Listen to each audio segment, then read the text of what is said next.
Hello सबैजनालाई नमस्कार। फेरि मेरो अर्को भिडियोमा यहाँहरू सबैजनालाई स्वागत गर्दछु। म चाहिँ अहिले बटर बजार नुवाकोटमा छु अनि हामी चाहिँ आज नुवाकोटको 7 तले मन्दिर जुन नुवाकोट दरबार जाने बाटो अनि बाटोमा भिडियो बनाउँदै हामी जानेछौँ।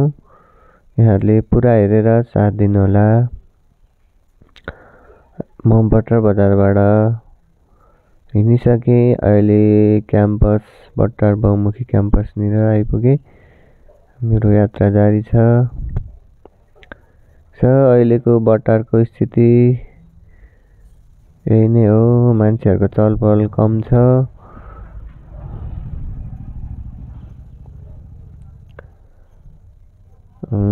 हाम्रो यात्रा चाहिँ आज नुवाकोटको दरबारसम्म छ। मिल्यो भने दरबारको दृश्यहरू सबै यो भिडियोमा देखाउने छु। अहिले म बटारको सङ्गम चौक अनि आइल स्टोर भैरवी आइल स्टोर कटिसकेँ। यहाँहरूको माया अनि साथ सपोर्ट सदैव यसरी नै पाइरहनेछु भन्ने आशा छ।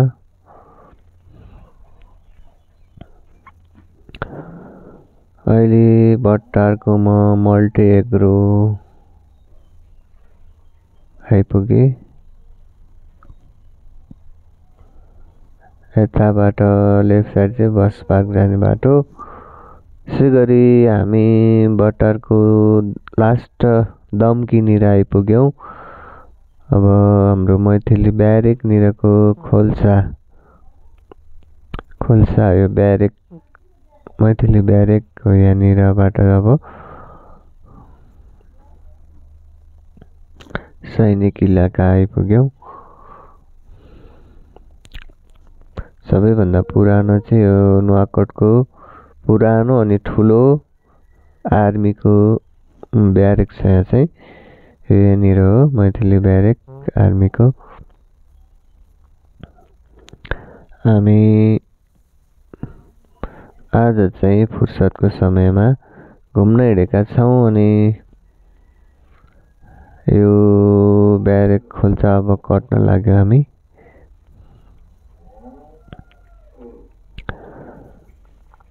ब्यारेकको सिमाना सकिएको छ। Deluxe hello. हामी लगभग बिद्दुर आइपुग्यौँ। नुवाकोटको बिद्दुर जुन बिद्दुरमा चाहिँ धेरै जुन मालपोत कार्यालय, जिल्ला प्रशासन कार्यालय, जिल्ला अदालत चाहिँ बिद्दुरमा रहेको छ। नुवाकोट जिल्लाको सम्पूर्ण मालपोतका कामहरू अनि जिल्ला प्रशासन कार्यालय, जिल्ला अदालत सबै चाहिँ बिद्दुरमै रहेको छ। बिद्दुर हामी अब नुवाकोट जानु चाहिँ यताबाट हामी राइट मोड्नुपर्छ है। विद्युत चोकबाट राइट साइड मास्तिर जुन चाहिँ नुवाकोट दरबार जाने बाटो यहाँबाट रहेको छ। हल्का विद्युत चोकबाट माथि गएपछि हाम्रो लेफ्ट साइडमा चाहिँ पुलिस चौकी रहेको छ। यहाँ लेफ्ट साइडमा पुलिस चौकी।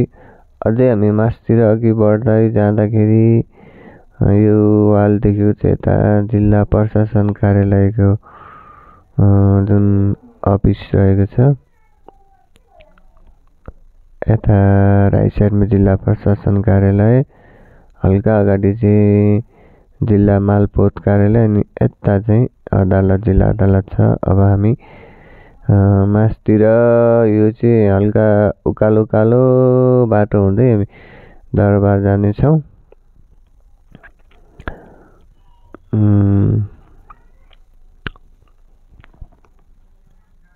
हल्का माथि यहाँ नुवाकोट खानेपानी संस्थान नै रहेको छ। यो देखिरहेको तल्लो घर चाहिँ नुवाकोट खानेपानी संस्थान हो, जुन चाहिँ खानेपानीको बिल अनि नयाँ जडानको लागि यहाँ फर्म भर्नुपर्छ। यो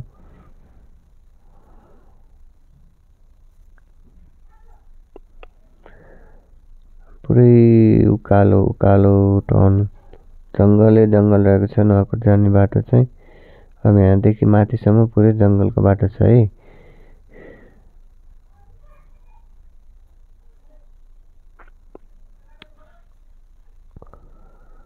पुरै जङ्गल रहेको छ, जङ्गल।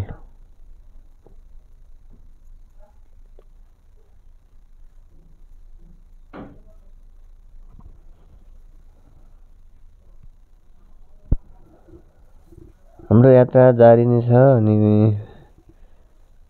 हामी माथिसम्मै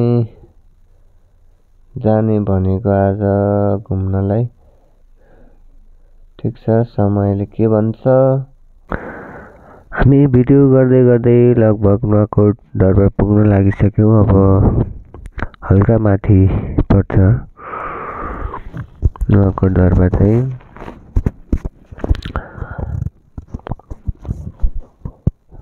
बाटो एकदम पिच छ अनि खाल्डाखुल्डी छैन, सरर हिँड्नलाई चाहिँ एकदम रमाइलो भइरहेको छ।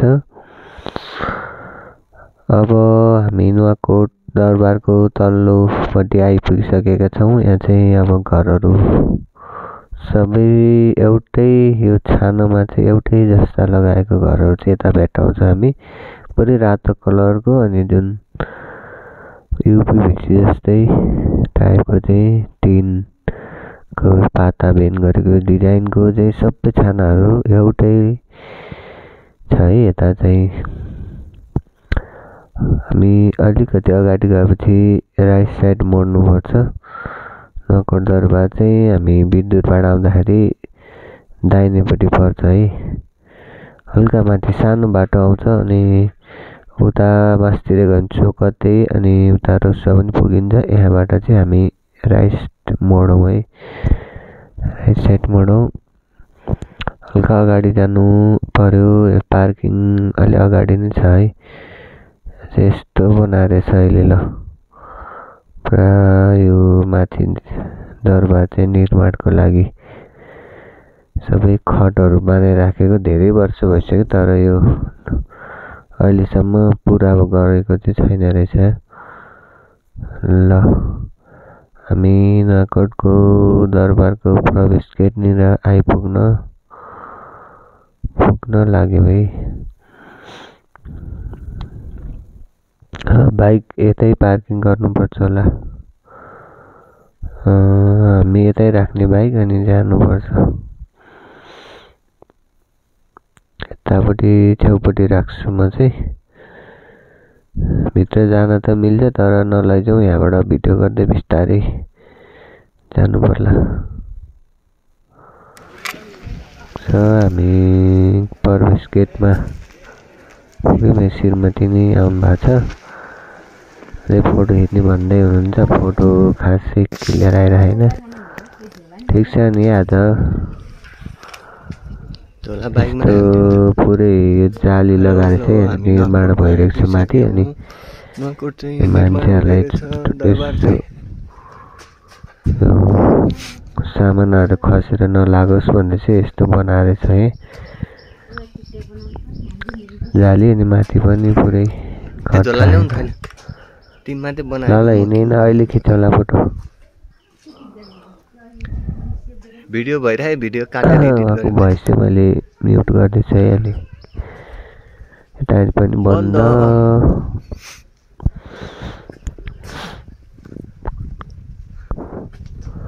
धेरै समयपछि चाहिँ हामी नुवाकोट दरबारमा घुम्नको लागि आइपुग्यौँ। आज चाहिँ यहाँ पुरै आर्मीको सेनाहरू चाहिँ घुम्न आएको के हो। यहाँबाट तलतिर हेर्दा चाहिँ टुवालो लागिरहेछ है, त्यति क्लियर देखिरहेको छैन। यता पुरै टुवालोले केही पनि देखिरहेन।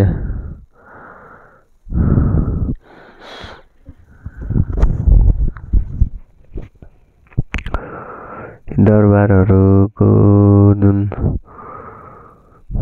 सानो दरबारहरू चाहिँ यिनीहरू है। सानो मन्दिरको जुन दरबारै भनौँ, नुवाकोट दरबार जुन पृथ्वीनारायण शाहले बनाएको थियो चाहिँ पृथ्वीनारायण शाहले एकीकरण गर्ने बेला चाहिँ यही दरबार चाहिँ उहाँले बनाउनु भएको थियो।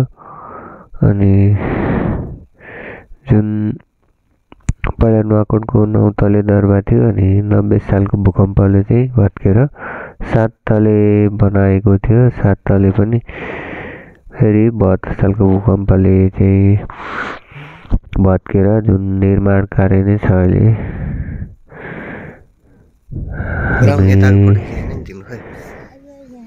फोटोहरू खिच्छौँ अनि भिडियो बनाउँदैछौँ।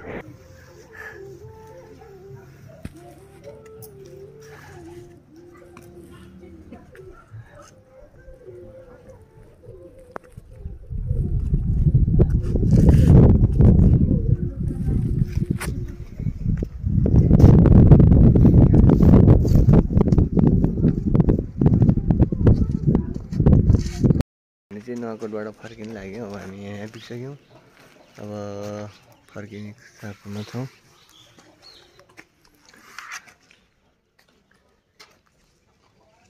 हामी फर्किन लाग्यौँ अब नुवाकोटबाट। खासै तपाईँहरूले केही देखाउन पाएनौँ। आज यता पुरै बन्द रहेछ। भिडियोहरू देखाउँदैछौँ अनि यो श्रीमती जाँदै हुनुहुन्छ। अनि यता हामी नुवाकोटबाट फर्किन लाग्यौँ।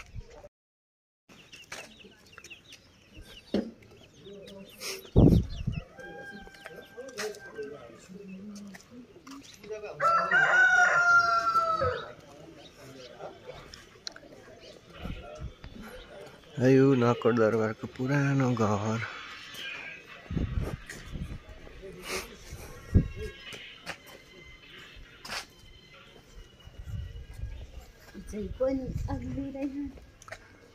म यहाँ हिँड्ने क्या कुन होटल हो? वेलकम।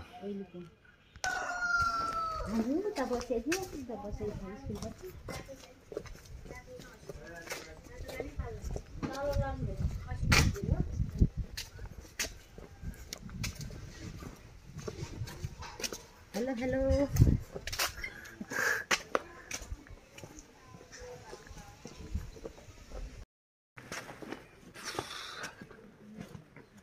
फर्किँदैछौँ है।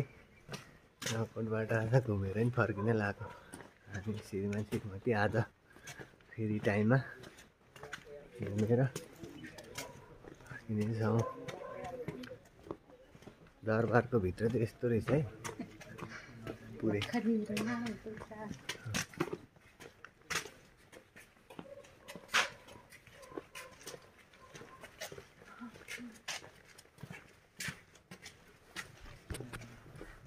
कहिले बन्ने हो यो दरबार चाहिँ?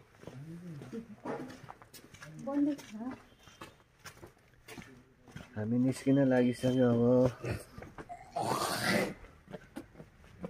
बाहिरै आइपुग्यौँ निस्किनु भन्दा खोजे बरु आफ्नै पिर लुकाउन छैन कहिले तिम्रो मन दुखाउन। मेरो भन्नु तिमी हौ सारा जगतमा, दिलमा तिमी